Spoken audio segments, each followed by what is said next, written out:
दोस्तों स्वागत है आपका संघ लोक सेवा आयोग की परीक्षा में। जो लोग तैयारी कर रहे हैं उनका मैं बेहद हार्दिक स्वागत करता हूं दिल से, और आशा करता हूं कि आपको ये वीडियो भी पसंद आएगी। प्लीज़ इसके कमेंट भी कीजिएगा अगर आपको ये वीडियो अच्छी लगी तो। देखिए, काफ़ी सारे लोगों को क्वेश्चंस होते हैं कि आखिर मैं IAS की जो परीक्षा है उसको मैं पास नहीं कर पा रहा, क्या रीज़न है इसके पीछे, आखिर इसमें क्या कमी रह गई है ताकि मैं IAS की परीक्षा पास नहीं कर रहा। इवन दैट मुझे पढ़ाई करते हुए 3 से 4 साल हो गए हैं, 2 से 3 साल हो गए हैं, मैं दिन रात स्टडी कर रहा हूँ। मीन्स बस उठता हूँ, सोता हूँ, पढ़ता हूँ और मेरा कोई काम नहीं, मैं दुनियादारी से रिश्ता तोड़ दिया, बट फिर भी मैं फेल हो जा रहा हूँ। क्या रीज़न है, आखिर क्या रीज़न? तो यही मैं कुछ एक सर्टेन पॉइंट्स लेके आया हूँ जो मैंने कहीं से कॉपी पेस्ट नहीं किया, खुद जो मुझे लगा वही मैंने यहाँ पे लिखा है, और आशा करता हूँ कि आपको ये वीडियो थोड़ी बहुत पसंद भी आएगी। तो शुरू करते हैं दोस्तों। तो आखिर आप अपने मन से क्वेश्चन पूछते हैं कि आखिर क्यों मैं IAS जो परीक्षा है वो पास नहीं कर पा रहा, आखिर इसके पीछे रीज़न कैसे, पीछे कारण क्या है, क्या कारण है, क्या सामाजिक आर्थिक कारण है या राजनीतिक कारण है? अगर आप संघ लोक सेवा आयोग की तरफ से देखेंगे, नहीं, कुछ ऐसे कारण जो आपके अंदर छुपे हुए हैं, वो कारण जो आपको निखारना है आपको अपने व्यक्तित्व में, आपकी दृढ़ता में, आपके अनुशासन में। ऐसे कारण मैं कुछ आपको बताऊंगा जो आप बोलोगे हाँ ये प्रैक्टिकल बात कर रहा है, और मैं बिल्कुल प्रैक्टिकल ही बात मैं यहाँ पे करने आया हूँ। मैं कोई किताबी ज्ञान आपको नहीं देने आया कि आप ऐसे करें, नहीं। आप अपनी कमियों को ढूंढे, इसी के बारे में थोड़ी पता चर्चा होगी। जैसे कि हिंदी माध्यम के जो एक्सपीरियंस के मन का क्वेश्चन, यद्यपि मैं 2 या 3 साल से दिन रात पढ़ रहा हूँ, ये उनका क्वेश्चन होता है कि भाई आखिर मैं क्यों परीक्षा में पास नहीं कर पा रहा हूँ कि 2 से 3 साल के 3 साल जबकि मुझे हो गए हैं पढ़ते पढ़ते। आखिर कारण क्या है इसके पीछे? Have you analyse the question paper? जब आप UPSC की तरफ अपना सफर स्टार्ट करते हैं, ठीक है, मैंने UPSC सफर मैंने स्टार्ट कर दिया, बट आपको पढ़ना क्या है, कभी आपने सोचा? या फिर बस जो मार्केट में मिली बुक या फिर जो दोस्तों ने बोला उसी से आंख मीच के पढ़ना स्टार्ट कर दिया? क्या आप अपने मन से पूछे, एक IAS अधिकारी जो एक अधिकारी होता है, उसमें कितनी जिम्मेदारियां होती हैं? अगर वो किसी क्षेत्र के अंदर जाता है तो सबसे पहले वो ये देखता है यहाँ समस्या क्या है, तो बस उन्हीं इंप्लीमेशंस को आप अपने लगा के आखिर मेरे अंदर जो समस्या है पहले मैं उनको सुधारूंगा, जब भी तो मैं IAS अधिकारी बनूंगा। तो जब आप कोई बुक परचेज करते हैं तो पहले मन से क्वेश्चन पढ़ें, अपने खुद के मन से क्वेश्चन करें कि क्या ये बुक मेरे लायक है, इस मेरे कोर्स के लायक है। अगर आपको इसका जवाब मिल गया तो डेफिनेटली फिर आप कोई नहीं रोक सकता इस UPSC के सफर में। Have you analyse the question paper? उसके बाद फिर क्वेश्चन, क्या आपने कभी लास्ट के 5 साल 10 साल 20 साल का पेपर कभी एनालाइज किया है, बैठ के विश्लेषण किया है? नहीं किया तो प्लीज करिए, क्योंकि किसी चीज में आगे बढ़ना और एक हार्ड वर्क करना, उसके साथ साथ थोड़ा सा स्मार्ट वर्क करना भी बहुत जरूरी होता है। हार्ड वर्क चाहिए, ये हर आदमी जानता है, पर उसके साथ थोड़ा सा स्मार्ट वर्क भी चाहिए कि हमें क्या पढ़ना है और क्या नहीं पढ़ना है। तो इसी के साथ ये लेक्चर है कि have you analyse the question paper? जब आप GS पेपर PT का जब आप क्वेश्चन उठाते हैं तो कभी आपने 10 साल में देखा है कि यार कौन से सेक्शन सबसे ज्यादा क्वेश्चन आ रहे हैं, कौन से सेक्शंस में सबसे ज्यादा पूछे? ये नहीं कि आप मिडिल हिस्ट्री पढ़ने लग गए और आपको पता चले यार लास्ट 5 साल से जैसे एक ही क्वेश्चन पूछा जा रहा है, और जबकि मिडिल हिस्ट्री में जो मध्यकालीन भारत है उसके अंदर कितने फैक्ट्स भरे पड़े हैं। इवन दैट जो पुराने खिलाड़ी हैं इसके UPSC के, वो भी एक एंड टाइम पे क्वेश्चन का आंसर नहीं दे पाते। जैसे कि लास्ट अभी 2015 में बाबर क्वेश्चन था, इतने वेरिएशन थे, मेरे हर दोस्तों के अलग अलग आंसर ब्लॉग्स पे, और किसी का दूसरा किसी का तीसरा, इस तरह से वेरिएशन चल रहा है, जबकि वो 3 से 4 साल हो गए उनको और वो लगे हुए हैं। तो यही मैं आपको इस वीडियो में बताना चाहता हूँ। दूसरा पॉइंट है, हैव यू एनालाइज द ओल GS सेक्शन पेपर? अब इसी पे बेस, क्या आपने कभी क्वेश्चन पेपर रख के कभी सारे सेक्शन का विश्लेषण किया कि कौन से मार्क्स कहाँ पे ज्यादा, कौन से क्वेश्चंस ज्यादा किस सेक्शन से पूछे जा रहे हैं, किस सेक्शन पे पर्टिकुलरली UPSC का ध्यान है? कभी आपने ये सोचा है? कभी नहीं सोचा होगा। बस IAS बनना है, ठीक है, IAS तो बनना है बॉस, बट उसके साथ कुछ करना भी तो है ना, आपको विश्लेषण करना है। कि जब तक आप अपने विश्लेषण की पावर को नहीं निखारेंगे ना, जब तक आप IAS नहीं बनते, क्योंकि IAS का मतलब ही विश्लेषण, आप एनालाइज कर सकें उस चीज को, किसी भी चीज को आगे बढ़ने से पहले। तो प्लीज आपसे रिक्वेस्ट है, कि जब भी आप इस यूपीएससी सफर को स्टार्ट करें तो प्लीज़ सारे सेक्शंस को, यानी कि लास्ट के 5 साल के पेपर डाउनलोड कर लें। नहीं मिल रहा है ब्लॉग पे ढूंढे, ब्लॉग पे नहीं मिल रहा है तो कहीं भी कोई भी बुक होती है, आप उसके लास्ट के 5 साल के पेपर को विश्लेषण करें, टिक मार्क लगाएं, कौन सा सेक्शन हिस्ट्री से आ रहा है, कौन सा क्वेश्चन पीटी से आ रहा है, मीन्स कौन सा क्वेश्चन जियो से आ रहा है, कौन सा क्वेश्चन पर्यावरण से आ रहा है, कौन सा क्वेश्चन विज्ञान से आ रहा है, कौन सा क्वेश्चन जो हमारे करंट अपडेट्स से आ रहा है।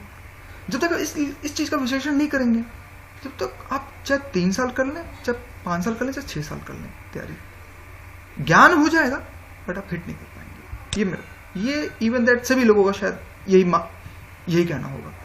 अब पेपर जो होता है 3 तरह से बनता है, डिफिकल्ट, इजी, मीडियम, यही सीक्वेंस होता है हर जगह। डिफिकल्ट में अभी एक रेशियो है ओवरऑल कि अभी तक जो अभी यूपीएससी का जो सिलेबस जो बनता है, जो डिफिकल्ट कितना है, ये 2015 का नहीं, ये मैं पुराना मैंने उठाया, मैंने गूगल से ही उठाया इसको भी, और कुछ इस तरह से बनता है। तो ईजी भी होता है, मॉडरेट भी होता है और एक्सट्रीमली डिफिकल्ट भी होता है कि हाँ उसके लिए फैक्ट्स चाहिए, और जब तक हमारे पास मेमोरी, हमारी जब तक हम रिकॉल पावर नहीं है, जब तक वो क्वेश्चन नहीं बना पाएंगे। इसके बाद जैसे कि 2014 का जीएस पेपर 1 था, ये मैंने उठाया है गूगल से।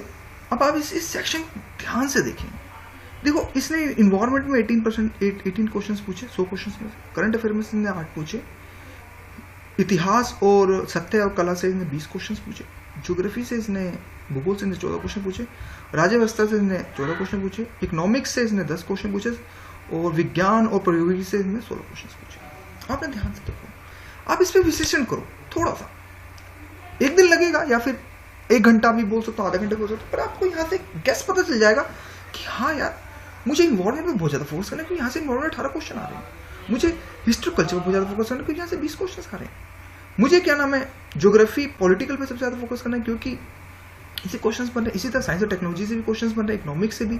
करंट अफेयर्स थोड़ा कम बना है इस बार 2014 के पेपर में, तो इस वजह से आपसे रिक्वेस्ट है कि प्लीज़ आप विश्लेषण करें, और जैसे जब तक आपकी क्षमता में जब तक निखार नहीं आएगा तब तक आप कुछ नहीं कर पाएंगे। तो आपसे निवेदन है कि विश्लेषण करना आज से स्टार्ट करें। अगर आप कोई टॉपिक अगर आप पढ़ते हैं तो प्लीज़ उसको विश्लेषण के तौर पे ही देखें किसी भी चीज़ को, और यहाँ से आपको पता चल जाएगी कौन से सेक्शन से कितना पार्ट पूछा जा रहा है, मुझे किस पे ज़्यादा फोकस करना है, मेरी कमियाँ कहाँ हैं, मुझे उन कमियों को भी देखना है कि मेरा सेक्शन, अब ये नहीं कि सभी सेक्शन से हर आदमी, किसी के सेक्शन फेवरेट भी होते हैं, जैसे किसी का कल्चर बहुत अच्छा होता है, किसी का हिस्ट्री बहुत अच्छा होता है, किसी का भूगोल बहुत अच्छा होता है, मतलब किसी का पर्टिकुलर एक सेक्शंस होते हैं। जो फेवरेट सेक्शंस हैं उनको थोड़ा सा कम टाइम दें, जो आपका वीक सेक्शन है उन पे सबसे ज़्यादा फोकस करें।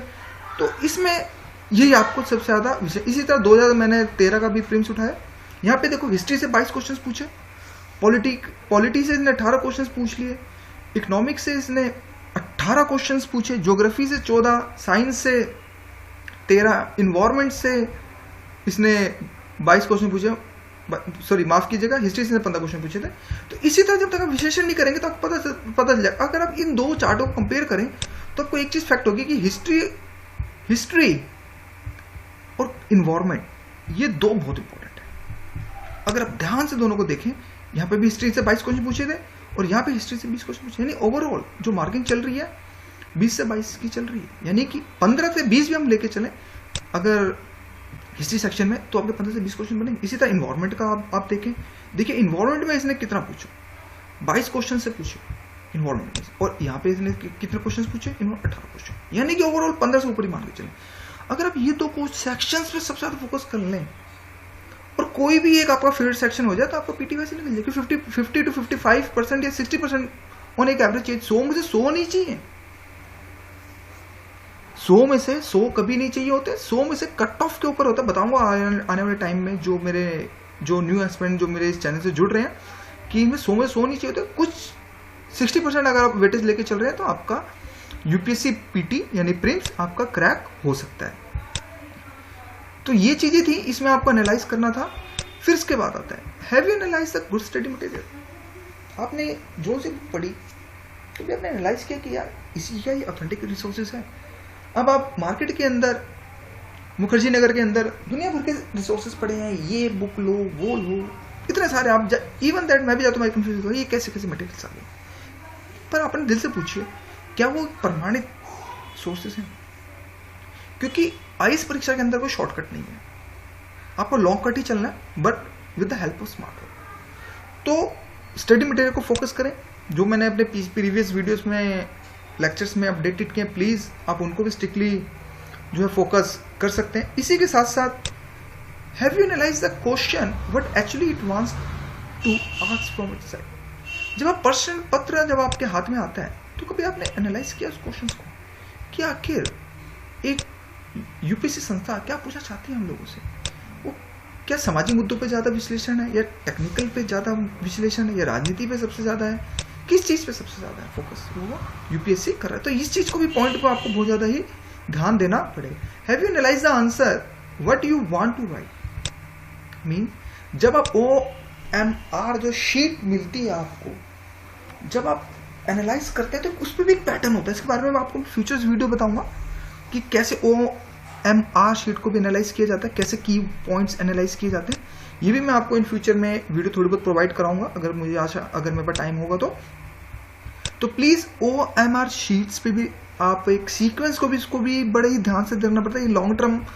ये लॉन्ग टर्म एक्सपीरियंस होता है। ये जो काफ़ी दिनों से तैयारी कर रहे हैं उन लोगों को पता होगा कि एक लॉन्ग टर्म एक्सपीरियंस है। इसमें भी OMR शीट से भी हमें जो है काफ़ी सारी ट्रिक्स जो है हमें मिल जाते हैं। Have you analyse your weak area in UPSC PT? वही मैंने बताया, जो आपका वीक एरिया प्लीज उस पर ज़्यादा फोकस करें। अगर किसी का विज्ञान अगर कमजोर है, विज्ञान को पढ़ें। किसी का अगर इन्वायरमेंट कमजोर है तो इन्वायरमेंट पढ़ें। किसी का अगर राज्य व्यवस्था या भूगोल कमजोर है तो प्लीज उस पर सबसे ज़्यादा फोकस करें। क्योंकि नेचुरली क्या होता है, जो हमारा स्ट्रॉन्ग सब्जेक्ट है हम उसी को लेके बैठते हैं। स्टार्टिंग हम दिन की शुरुआत उसी सब्जेक्ट से करते हैं, पर ऐसा नहीं है। मैं अपने दिन की शुरुआत में उससे करता हूँ जो मेरा वीक सेक्शन है, जो मैं ज़्यादातर भूल रहा हूँ, जिसको मैं बार बार भूल जाता हूँ, मैं सबसे उसी पर फोकस करता हूँ। क्यों? मुझे पता है मेरा स्ट्रॉन्ग सब्जेक्ट, मेरा जो स्ट्रॉन्ग है, जिसमें मेरा दृढ़ विश्वास है कि मैं ये कर दूंगा, उसको मैं लास्ट में छोड़ता हूँ। क्योंकि जब आप उठते हैं या फिर कोई लेट नाइट स्टडी करते हैं, जब भी उठते हैं तो दिमाग फ्रेश होता है। आप प्लीज़ उस पर फोकस कीजिए जो आपका वीक एरिया है। क्योंकि जब तक वीक एरिया नहीं, आप जब तक वीक एरिया पे जब तक कॉन्सेंट्रेशन नहीं करेंगे तो काफ़ी ज़्यादा मुश्किलें का सामना आप करना पड़ेगा। Have you analyse that what to read and what not to? बहुत इंपॉर्टेंट क्वेश्चन दोस्तों। इसी से यहाँ से पता चलता है कि हम लोग इस यूपीएससी सफर में कहाँ तक सक्सेस हो पाएंगे। क्योंकि ये तो पता होता है व्हाट टू रीड, ये काफ़ी लोग जानते हैं कि ठीक है व्हाट टू रीड तो पता चल गया कि हमें क्या क्या पढ़ना है, लेकिन क्या आपने ये देखा है व्हाट नॉट टू रीड? कभी आपने इस चीज़ को भी देखा है कि हमें क्या नहीं पढ़ना है? अब जैसे कि मध्यकालीन भारत में आपने राजा रानी की लड़ाइयाँ लेके बैठ गई, उसने इतनी गोलियां छोड़ दी, उसने इतनी तलवार मार दी, ये कभी क्वेश्चन आए हैं? नहीं आए, तो इनको पढ़ने की जरूरत भी नहीं है। आप ये देखें पेपर के अंदर पूछ क्या रहा है, किस किस तरह के माध्यम से पूछ रहे हैं, आप उसी को फोकस करें सबसे ज्यादा। जब तक आप ये चीजों के विश्लेषण करने की जब शक्ति आप में नहीं जागृत होगी तो आप यूपीएससी पढ़ लेंगे, ज्ञानवर्धक हो जाएंगे, लेकिन सीट जो आप छीनना चाहते हैं अपने दम पे यूपीएससी से कि नहीं मुझे एक सीट चाहिए, वो शायद ही आपको मिल पाएगी। कड़वा सच है, मैं मानता हूँ शायद, लेकिन अगर आप विश्लेषण करें अंदर से तो आप बोलेंगे हाँ ये लड़का कुछ ना कुछ नई बात कह रहा है यहाँ पे। तो please what to read and what not to be read, ये भी एक थोड़ा सा लंबा प्रयास है। फर्स्ट रीडिंग में नहीं समझ आएगा, लेकिन आफ्टर दूसरी तीसरी जब आप रीडिंग कोई भी एक बुक मारेंगे तो आपको समझ आता जाएगा। और प्लीज आपसे रिक्वेस्ट है कोई भी एक अथॉरिटी सोर्सेज को एक मतलब कि ये नहीं कि 100 बुक ले ली, लाइब्रेरी बना लिया कमरे को, हाँ जी मैं तो यूपीएससी बादशाह बन गया और मुझे क्रैक करना है दुनिया में रिवील होगी, नहीं। लिमिटेड सोर्सेज रखिए, try to make your own notes. जितना ज़्यादा आप ओन नोट्स बनाएंगे आपकी कैपेबिलिटी जो है राइटिंग प्रैक्टिस इंक्रीज होगी।